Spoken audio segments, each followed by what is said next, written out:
Hello everyone, my name is Daily Manhwas and welcome to another video. In this video I will be recapping this manhwa called When I Was Born, Hundreds of Ghosts Walked at Night. I hope you enjoy the video. This story begins on July 15th, which was considered the most sinister day of the year. A pregnant woman arrived at a village and knocked on a house door with the intention of finding someone who could save her child. A man named Lai opened the door, and upon seeing that she was pregnant, he told her to come inside his house because it was very cold outside. At that moment, a woman named Long shouted not to pay attention to the pregnant woman because she was a ghost. The ghostly woman grabbed Lai's arm and asked him to find someone to save her child. Long struck her with a whip to free Lai's arm. She was a disciple of the Immortal Pillars Harmony sect. She asked the ghostly woman what her intentions were. The ghostly woman, Sirius, said she was looking for someone who could save her child. Gradually, her anger dissipated, and Long realized that her maternal determination had brought her this far. She told her that her son had died long ago. Upon hearing this, the ghostly woman tore part of her clothing to show Long that she was indeed pregnant and the child was still alive. She had a demonic pregnancy,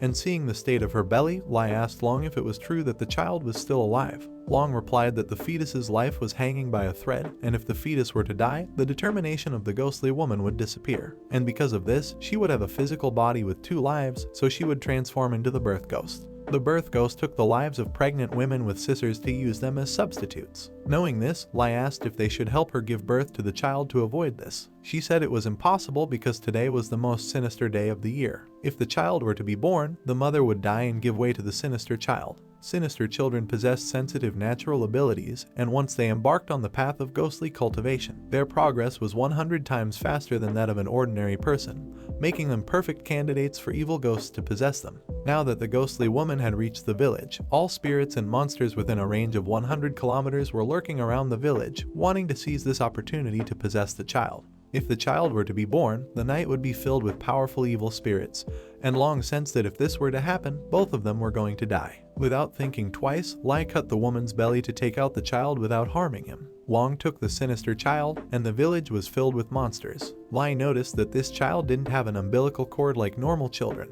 Long explained that the child lacked an umbilical cord because someone had placed the baby inside the belly of the ghost woman. Through the technique of transferring the demonic fetus, this technique involved extracting the newly formed fetus and then introducing it into the body of a woman born on the most sinister day of the year along with the 5 poisonous bloods. If the child matured without going through the birth stage, the child's spirit would torment the woman until death, causing both their lives to be sacrificed, giving birth to 2 uncontrollable evil spirits that only obeyed the person who had placed the fetus inside the ghost woman's belly. Long caressed the ghost woman, knowing she had suffered greatly. As a gesture of gratitude, the ghost woman gave him an amulet and told Long to take care of her child, promising to repay the favor in the afterlife. Upon hearing this, Long couldn't help but shed some tears, and she promised to take care of his child so that he would grow up healthy. The ghost woman passed away, and several minutes later, voices began calling out to Lai. Long told him not to respond, as they were just calls from ghosts, because now the doors of the underworld had opened, and the poisonous blood within the child was causing the ghosts to appear. She handed the child to Lai and told him to go home because she was going to stay and fight against the evil ghosts with the help of Lord Changba. Lai entered the house and handed the child to Long's son and his wife, and because they were ordinary people, Lai gave them a seal that Long had given him, telling them to quietly climb onto the roof. And if something were to happen to him and Long, they were to flee as fast as possible and head towards the old tree. Lai left the house, bound his sword to his hand, and told Long that he wouldn't leave her alone, as they were neighbors and had Changba's help. When Long transformed, she had 2 sides, one was the serpent Lord Ba and the other was Long. Lord Ba told Lai not to have such high expectations of him, because if something fierce appeared, he would be the first to flee. Despite knowing this, Long thanked him and tossed the seal into the air, causing several footprints to appear on the ground. And 2 ghosts became visible. Long took out her belt and eliminated them with a single strike because they were only immature soul-consuming ghosts. While she was distracted, a Tengu ghost appeared behind her, but just before it could attack, Lai cut it in half with a single blow. Seeing the Tengu ghost, Changba was surprised and wondered what kind of creature Long had saved to have such a sinister ghost appear. These signs indicated to Changba that he should not stay to fight. At that moment, a headless ghost named King Feng appeared behind him and asked where he planned to go. King Feng was originally a wild spirit, but upon seeing Long's actions, he felt honored and became a member of the Harmony sect of the Immortal Pillars. He began to sense the presence of old Mai approaching the village, and after several minutes, she arrived. Mai was on the verge of becoming an immortal ghost, so Long asked her why she was trying to harm her karma for a mere sinister child. Mai replied not to worry because she had mainly come to take a look, But if Long didn't get rid of the ghosts, she planned to intervene to take the child away. Lai was confused, so he asked Long who she was. Long revealed that she could cause them more trouble than all the ghosts combined. At that moment, Long's son started asking for help because the ghosts were getting closer to the roof. Kang Feng told Long that he would take care of protecting them. In an instant, he eliminated the ghost using his sharp claws. Another ghost tried to enter through the window, but the sinister child grabbed one of its tentacles and with his sharp teeth split it in two. Immediately, the ghost fled from the house, and several minutes later, more ghosts began to appear. Seeing this, Long didn't know how much longer they could keep fighting them, as the ashes she had previously thrown were losing their effectiveness. It was only a matter of time before the evil spirits entered the village and became unstoppable. Lai tried to encourage Long since they were both tough old guys and just had to hold on until the sunlight appeared. Long told his son to flee with his wife and child while they held off the ghosts. But to his surprise, Kang Feng brought the baby outside, and immediately, Long realized that the sinister child was controlling Kang Feng's body. The ghosts, upon seeing the child, began to surround him, but to their misfortune, the child controlled Kang Feng, leading him to his mother's body. Then he entered his mother's womb and started eliminating the ghosts. Seeing how fierce the child was, Long didn't know what the child would be capable of in the future. Chang Ba revealed to them that the child's sinister state was only temporary, and once his malicious aura dissipated, he would return to being an ordinary child. In a matter of minutes, the child began to lose his malicious aura and returned to being a normal child. Lai tried to help the child, but Long stopped him as it was dangerous for an ordinary person to approach the child. She planned to consume the spiritually resentful bone to transform into a ghost to save the child from the evil spirits. Kang Feng tried to stop her because if she turned into a ghost, she wouldn't be able to return to being a normal person. But due to the circumstances, she had no other choice, yet just before she could consume the bone, the ground began to tremble. Lai thought it might be an avalanche, but to his surprise, a crack appeared in the ground and froze all the evil spirits. The temperature rose drastically, and immediately, both Long and Mai realized who was responsible for this earthquakes. A chain ghost named Hanhu emerged from the ground crack, and upon seeing this, Mai scattered and wished Long good luck. Seeing Mai had fled, Lai realized that this man was extremely dangerous. Long and Lai prostrated themselves on the ground and showed respect to Hanhu. Hanhu was the son of a hunter, born with incredible strength and extraordinary bravery. His parents died when he was young, so he lived a harsh life, hunting animals to survive. Fortunately, he was taken in by an old lumberjack who treated him like his own son. The lumberjack had a daughter named Lan, known by all for her beauty. Over time, she began to fall in love with Hanhu, and several years later, they married. However, this event aroused jealousy among many people. Among the jealous people was a tyrant named Ermao, who had an older brother known to be a lawless sheriff. Upon knowing of Lan's marriage, he went to the lumberjack's house to kidnap his daughter, but to his misfortune, he and his men were defeated by Hanhu. To deal with Hanhu, they devised a malicious plan that lured Hanhu away from the mountain. The plan worked, and after Hanhu left for the mountain, they returned to the lumberjack's home and killed his family. When Hanhu returned home and saw the tragic scene, he killed Ermao's entire family as revenge. After killing Ermao's family, he knelt before the lumberjack's family graves for 9 days until he became a corpse. Due to his exceptional loyalty and love, the Emperor of the Ghosts bestowed upon him the title of Brave General. Later, Hanhu transformed into a deity to protect the region. Hanhu approached the child, and the child, upon seeing him, felt no hostility from him and began to raise his arms. Hanhu began to stare at the child fixedly, and Changba turned into a snake since he knew that Hanhu was about to attack, and if they didn't flee now, they would be annihilated. Hanhu took one of the chains he had on his body and, using his powers, trapped all the ghosts in the area, then created a pendant and put it on the child's ear. Then, he picked up the body of the female ghost and began to leave the village. The child started to cry upon seeing his mother leaving. Long quickly took the child in her arms and told him that everything was over. Hanhu went underground through the crack, taking all the chain ghosts with him. Afterward, the sun rose, and now that everything was over, Lai told the child that he was a very lucky child because after surviving this night, he would have a very prosperous future. But the danger had not yet ended, as until the child's soul stabilized, the ghosts would return every night. Lai asked Changba when the child's soul would stabilize. Changba told him it wouldn't be soon because they had to wait for the child to start speaking. Lai realized that this would take at least 2 years, and they wouldn't be able to confront the ghosts for that long. So, Long thought she only had one way to stabilize the child's soul as soon as possible. Both of them headed towards the old tree atop a snowy mountain. Long brought fruit and a hen as an offering. She told the tree that she had come to ask a favor from the old tree that had saved her life before. The leaves of the old tree began to fall, forming a cross, indicating to Long that the old tree was willing to help her. She knew this matter was extremely dangerous, but she had no choice but to seek its help. So, she prostrated herself on the ground and asked for a solution to stabilize the child's soul, and told him if they didn't do something, all the people in the village would be killed by the ghosts. Lai didn't believe in gods, and in his entire life, he had never prostrated himself before anyone. He was willing to do so before the old tree if it was willing to help them. Without hesitation, Lai also prostrated himself in front of the old tree. At first, the tree didn't respond, but after a few seconds, the old tree dropped a branch. This branch was from the Millennium Pine and contained the pine oil they needed to stabilize the child's soul. They both returned to the village, and Long began to plant the branch in the ground. Lai scolded her, saying it wasn't the time to play with plants. But at that moment, slowly, the branch began to sprout and instantly transformed into a Millennium Pine. Long told him that thanks to this pine, the ghosts would no longer tread on the village. And now that they were safe, it was time to begin the ritual to stabilize the child's soul. At dusk, Long lit some candles on a table to begin the ritual. Long explained to Lai that to stabilize the child's soul, they needed to seal off all the child's spiritual senses using the skin of a spiritual creature that had existed 1,000 years ago. After explaining this, she placed the child on the table and then she covered the child's body with Millennium Pine oil to sever his path of cultivation. Even though Long had been on a spiritual journey all her life, she hadn't been able to obtain the skin of a creature, so now she had to find another substitute. Changba asked Long if any skin from a creature that had existed 1,000 years ago would work. Surprised, Long asked if he had any such skin stored, and upon hearing this, Lai began to look at Changba with an empty expression. Changba got upset and told Lai not to belittle him as he came from a very powerful family. Changba's family members were snakes, and a snake from his family could turn into a python in 500 years. A python could become a small dragon in about 500 years,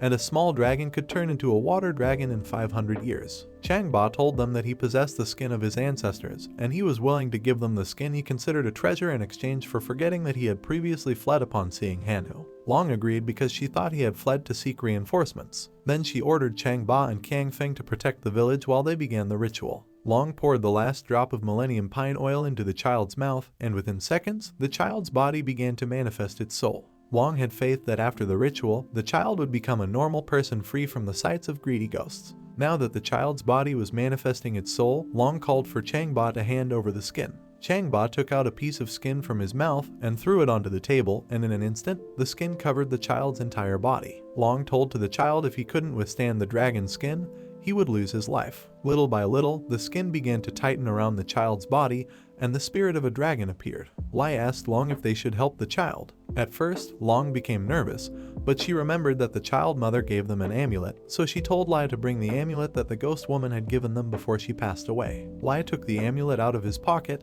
and it flew into the hands of the child. Then, the amulet activated and instantly got rid of the dragon spirit. Gradually, the dragon's skin began to merge with the child's body, and after several seconds he fell back onto the table. The ritual had been a success as a dragon mark appeared on the child's back. Long took the child and named him Jianan, while Lai gave him the surname Hua. 5 years passed, and Jianan and Lai were heading towards the snowy mountain when suddenly Jianan stumbled and fell to the ground. Lai asked him if he was alright. Jianan said not to worry as he had found medicinal herbs. Confused, Lai asked him why he was gathering medicinal herbs. Jianan replied that he was looking for medicinal herbs to save his Uncle San since he had promised him that when he felt better, they would go together to hunt for frogs. Meanwhile in the village, a doctor arrived at Long's house, and after inspecting San, he told Long that he only had a few days left to live. He had given him all the medications he had, and Long had even used all the methods she knew to cure San, but despite this, his condition didn't improve. San's wife started crying upon realizing that her husband would pass away soon. San had been infected by a plague, just like many others in the village, and he didn't have much time left.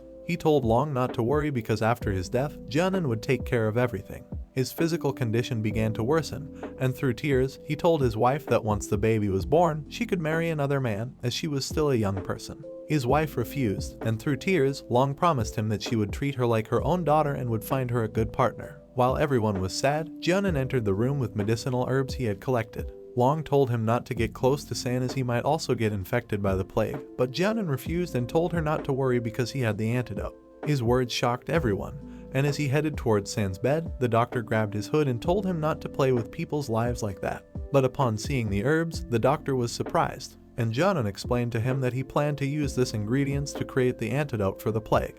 The doctor lifted Jianan and asked who was the person who had taught him to create the antidote. Lai opened the door and told the doctor that he was the one who had taught Jianan how to create the antidote. He lied to the doctor because he didn't want people to discover that Jianan wasn't a normal person. The doctor was impressed to see that someone with such a low profile was so intelligent.